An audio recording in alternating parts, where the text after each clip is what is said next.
ഇന്നത്തെ നമ്മുടെ റെസിപ്പി നല്ല ടേസ്റ്റി ആയിട്ടുള്ള ചിക്കൻ ബിരിയാണിയാണ്. വളരെ പെട്ടെന്ന് നമുക്ക് തയ്യാറാക്കി എടുക്കാൻ പറ്റും. അപ്പോൾ അതെങ്ങനെ ഉണ്ടാക്കുന്നത് നമുക്ക് പെട്ടെന്നൊന്ന് നോക്കാം. അതിനായിട്ട് ഞാനിവിടെ 1 കിലോ അളവിൽ ചിക്കൻ എടുത്തിട്ടുണ്ട്. നന്നായിട്ട് കഴുകി വൃത്തിയാക്കുക. വലിയ പീസ് തന്നെയാണ് എടുത്തിട്ടുള്ളത്. അതിലേക്കൊരു 1/4 ടീസ്പൂണോളം ഉപ്പ് നമുക്ക് ചേർത്ത് കൊടുക്കാം. പിന്നെ ഞാൻ ചേർത്ത് കൊടുക്കുന്നത് 1/2 ടീസ്പൂണോളം മഞ്ഞൾപ്പൊടി, പിന്നെ 1 ടീസ്പൂണോളം സാധാരണ മുളക് പൊടിയും അതുപോലെ തന്നെ 1 ടീസ്പൂൺ കാശ്മീരി ചില്ലി പൗഡറും ചേർത്തിട്ടുണ്ട്. പിന്നെ ഒരു 1/2 ടീസ്പൂണോളം ബിരിയാണി മസാലയാണ്.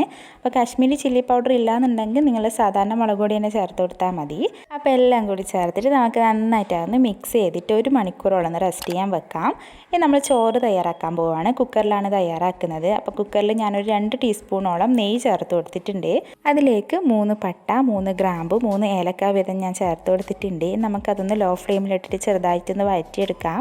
അതിലേക്ക് അരി ചേർത്ത് കൊടുക്കണം. ഞാനിവിടെ 1 കിലോ അരിയാണ് ചേർത്ത് കൊടുക്കുന്നത്.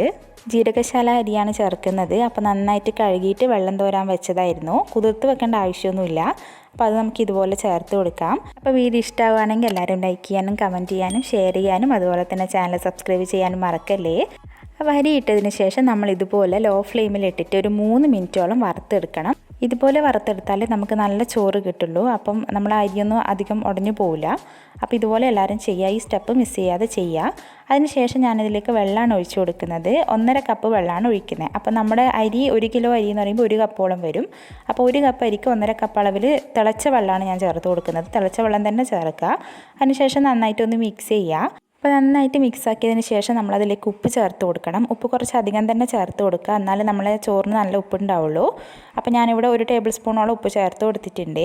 അതും കൂടി ചേർത്തിട്ട് നമുക്ക് നന്നായിട്ട് മിക്സ് ചെയ്തിട്ട് അടച്ച് വെച്ചിട്ട് നമുക്കിത് 1 വിസിൽ വരുന്നവരെ ഒന്ന് വേവിച്ചെടുക്കാം. ലോ ഫ്ലെയിമിൽ വെച്ചാൽ മതി. അപ്പോൾ ചോറ് റെഡിയാകുന്ന ടൈം കൊണ്ട് നമുക്ക് മസാല തയ്യാറാക്കാം. അതിനായിട്ട് ഞാനൊരു പാത്രത്തിലേക്ക് 2 ടേബിൾ സ്പൂൺ അളവിൽ നെയ്യ് ഒഴിച്ചിട്ടുണ്ട്. അതുപോലെ തന്നെ ഒരു 3 ടേബിൾ സ്പൂൺ അളവിൽ സാധാരണ ഓയിലാണ്. വെളിച്ചെണ്ണയാണെങ്കിലും നിങ്ങൾക്ക് യൂസ് ചെയ്യാം. അല്ലെങ്കിൽ സാധാരണ സൺഫ്ലവർ ഓയിലോ ഏതായാലും കുഴപ്പമൊന്നുമില്ല. പിന്നെ അതിലേക്ക് ചേർക്കുന്നത് ഒരു 4 വലിയ സവാളയാണ്. ചെറിയ സവാളയാണെങ്കിൽ ഒരു 6 എണ്ണം വരെ എടുക്കാം. സവാള ഇതുപോലെ കനം കുറച്ച് തന്നെ അരിയുക. അപ്പോൾ നമ്മൾ സവാള വേഗം വാടിക്കിട്ടാൻ വേണ്ടിയിട്ട് അതിലേക്ക് ഒരു 1/2 ടീസ്പൂൺ ഉപ്പും കൂടി ഞാൻ ചേർത്ത് കൊടുത്തിട്ടുണ്ട്.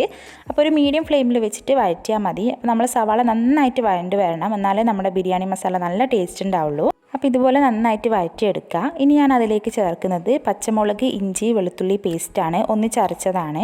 6 പച്ചമുളക്, 2 കുടം വെളുത്തുള്ളി, അതുപോലെ തന്നെ ഒരു വലിയ പീസ് ഇഞ്ചി, 3ഉം കൂടി നന്നായിട്ട് അരച്ചെടുത്തതാണ്. അപ്പോൾ അതും കൂടി നമുക്ക് ചേർത്ത് കൊടുത്തിട്ട് നന്നായിട്ടൊന്ന് വഴറ്റിയെടുക്കാം. അപ്പോൾ ആ പച്ചമുളകിൻ്റെയും ഇഞ്ചിയുടെയും വെളുത്തുള്ളിയുടെയും ഒക്കെ ആ ഒരു പച്ച മണം മാറുന്നവരെ നമുക്ക് നന്നായിട്ടൊന്ന് വഴറ്റി കൊടുക്കാം. തീ എപ്പോഴും മീഡിയം ഫ്ലെയിമിൽ വെച്ചാൽ മതി. അപ്പോൾ നമ്മുടെ പച്ചമുളകും ഇഞ്ചിയൊക്കെ ഇതുപോലെ നന്നായിട്ട് വഴറ്റി വന്നിട്ടുണ്ട്. ഇനി നമുക്ക് അതിലേക്ക് ചിക്കൻ ചേർത്ത് കൊടുക്കാം. അപ്പോൾ നമ്മൾ ചിക്കൻ ചേർത്തിട്ട് ഹൈ ഫ്ലെയിമിൽ വെക്കുക. ഹൈ ഫ്ലെയിമിൽ വെച്ചിട്ട് ഇതുപോലെ നന്നായിട്ട് വഴറ്റിയെടുക്കുക. ഹൈ ഫ്ലെയിമിൽ വെച്ചിട്ട് ഒരു 5 മിനിറ്റോളം നമ്മളിതുപോലെ ചിക്കൻ വഴറ്റിയെടുക്കണം. എന്നാലേ നമ്മുടെ ചിക്കൻ നന്നായിട്ട് വെന്ത് വരുള്ളൂ. അതുപോലെ തന്നെ നല്ല ടേസ്റ്റും കിട്ടുള്ളൂ. അപ്പം ചിക്കൻ്റെ ആ ഒരു റോസ് കളറൊക്കെ മാറിയിട്ട് നല്ല വൈറ്റ് കളറാവും. ആ ഒരു ടൈം വരെ നമ്മൾ നന്നായിട്ട് ഇതുപോലെ ഹൈ ഫ്ലെയിമിൽ വെച്ചിട്ട് തന്നെ മിക്സ് ചെയ്ത് കൊടുക്കാം. അപ്പോൾ നമ്മൾ ചിക്കൻ നല്ല വൈറ്റ് കളറായിട്ട് വന്നിട്ടുണ്ട്. ഇനി നമുക്ക് അതിലേക്ക് ചേർക്കേണ്ടത് തക്കാളിയാണ്. ഞാനിവിടെ 4 വലിയ തക്കാളി എടുത്തിട്ടുണ്ട്. അത് ഇതുപോലെ നീളത്തിൽ കനം കുറച്ച് അരിയുക. എന്നിട്ട് അതും കൂടി ചേർത്തിട്ട് മിക്സ് ചെയ്ത് കൊടുക്കാം. അപ്പോൾ തക്കാളി ചേർത്തൊന്ന് മിക്സ് ആക്കിയതിന് ശേഷം നമ്മുടെ തീ കുറച്ച് കൊടുക്കാം. ഒരു മീഡിയം ഫ്ലെയിമിൽ വെച്ചാൽ മതി. അപ്പോൾ നമ്മൾ തക്കാളി നന്നായിട്ട് ഇതുപോലെ വെന്ത് വരുമ്പം നമുക്കതിലേക്ക് ഒരു 1/2 ടീസ്പൂൺ കൂടി ഉപ്പ് ചേർത്ത് കൊടുക്കാം. പിന്നെ 1 ടേബിൾ സ്പൂണോളം മുളക് പൊടി, അതുപോലെ തന്നെ ഒരു 1/2 ടീസ്പൂണോളം ബിരിയാണി മസാലയാണ്. അപ്പോൾ എരിവ് നോക്കിയിട്ട് വേണം തോന്നിയിട്ട് മാത്രം മുളക് പൊടി ചേർത്ത് കൊടുത്താൽ മതി. ഇപ്പോൾ ഇവിടെ കുറവായതുകൊണ്ടാണ് ഞാൻ ചേർത്ത് കൊടുത്തത്. അപ്പോൾ അതും കൂടി ചേർത്തിട്ട് നന്നായിട്ടൊന്ന് മിക്സ് ചെയ്യുക. ഇനി നമുക്ക് അതിലേക്ക് മല്ലിയിലയും അതുപോലെ തന്നെ പുതിനയിലയും കൂടി ചേർത്ത് കൊടുക്കുക. 1 പിടിയോളം വരും രണ്ടും കൂടിയിട്ട്. അപ്പോൾ അതും കൂടി ആയാലും നന്നായിട്ടൊന്ന് മിക്സ് ചെയ്തെടുക്കാം. ഇനി നമുക്ക് അതിലേക്ക് വെള്ളം ഒഴിച്ച് കൊടുക്കാം. ഒരു 1/2 കപ്പോളം വരും. ഞാൻ നേരത്തെ ഇഞ്ചിയും വെളുത്തുള്ളിയും പച്ചമുളകും അരച്ച് ആ മിക്സിയുടെ ജാറിലേക്ക് വെള്ളം ഒഴിച്ചിട്ടാണ് അതിലേക്ക് ഒഴിച്ച് കൊടുത്തിട്ടുള്ളത്. അപ്പോൾ അതും കൂടി ചേർത്തിട്ട് നമുക്ക് അടച്ച് വെച്ചിട്ട് നന്നായിട്ടൊന്ന് വേവിച്ചെടുക്കാം. അപ്പോഴത്തേക്ക് നമ്മുടെ ചോറ് ഇവിടെ റെഡി ആയിട്ടുണ്ട്. അപ്പം ചോറ് ഞാൻ ഒരു വിസിൽ വന്നപ്പോൾ ഓഫ് ആക്കിയിട്ടുണ്ടായിരുന്നു. അപ്പോൾ അതിൻ്റെ ആവിയൊക്കെ പോയതാണ്. അപ്പോൾ നമ്മുടെ ചോറ് ഇവിടെ സൂപ്പറായിട്ട് റെഡി ആയിട്ടുണ്ട്. അടിക്ക് പിടിച്ചിട്ടോ അല്ലെങ്കിൽ അങ്ങനെ ഒരു ഇതുമില്ല. നന്നായിട്ട് തന്നെ വിട്ട് വരുന്ന ചോറ് തന്നെയാണ് നമുക്ക് കിട്ടിയിട്ടുള്ളത്. ഇനി നമുക്കതിലേക്ക് ഒരു 1/2 മുറി നാരങ്ങയുടെ നീര് ഒഴിച്ചു കൊടുക്കാം. ഇങ്ങനെ ഒഴിച്ചാൽ നമ്മുടെ ചോറ് വിട്ടിട്ട് വരും. അങ്ങനെ ഒട്ടിപ്പിടിക്കുകയോ അങ്ങനത്തെ ഒരു പ്രശ്നവും ഉണ്ടാവില്ല. നല്ല അടിപൊളി ചോറാണ് നിങ്ങൾക്ക് കിട്ടുക. ഒരു വിസിലുകൊണ്ട് നമ്മുടെ ചോറ് ഒരു 90% മാത്രമേ വേവുള്ളൂ. ഇതുപോലെയാണ് ഉണ്ടാവുക. അത്രയും നമ്മുടെ ബിരിയാണിക്ക് വേവേണ്ട ആവശ്യമുള്ളൂ. ഓവറായിട്ട് വെന്ത് പോയാൽ അത് ഉപ്മാവ് പോലെ ആയിപ്പോവും. അപ്പോൾ ഇത്രയേ വേണ്ടൂ. അപ്പോഴത്തേക്ക് നമ്മുടെ മസാല ഇവിടെ റെഡി ആയിട്ടുണ്ട്. 20 മിനിറ്റോളം നമ്മൾ ചിക്കൻ ഒന്ന് വേവിച്ചെടുക്കുക. ഇനി നമുക്ക് അതിലേക്ക് നമ്മുടെ ചോറ് ഇതുപോലെ മിക്സ് ചെയ്ത് കൊടുക്കാം. ചോറ് ഇതുപോലെ ഇട്ട് കൊടുത്തിട്ട് മിക്സ് ചെയ്ത് കൊടുത്താൽ നമ്മുടെ സൂപ്പർ ടേസ്റ്റി ആയിട്ടുള്ള ബിരിയാണി ഇവിടെ റെഡി ആയിട്ടുണ്ട്. അപ്പോൾ വളരെ സിമ്പിളായിട്ടുള്ള ഒരു മെത്തേഡാണ് ബിരിയാണി ഉണ്ടാക്കുന്നത്. അപ്പോൾ ഇത് നിങ്ങൾ എന്തായാലും ട്രൈ ചെയ്യുക. ഇതുവരെ ബിരിയാണി ഒന്നും ഉണ്ടാക്കാത്തവരുണ്ടെങ്കിൽ ഇതുപോലെ ട്രൈ ചെയ്താൽ മതി. നിങ്ങൾക്ക് പെട്ടെന്ന് ഉണ്ടാക്കിയെടുക്കാൻ പറ്റും, ഒരു ടെൻഷനും വേണ്ട. ഇതുപോലെ മിക്സ് ചെയ്യേണ്ട എന്നുണ്ടെങ്കിൽ നിങ്ങൾക്ക് ചോറും അതുപോലെ മസാലയും വേറെ വേറെ തന്നെ ആക്കിയിട്ട് കഴിക്കാവുന്നതുമാണ്. ഏതായാലും കുഴപ്പമൊന്നുമില്ല. അപ്പോൾ ഞാനിതുപോലെ ഒന്ന് മിക്സ് ചെയ്തെടുക്കുന്നുണ്ടെന്നേ ഉള്ളൂ.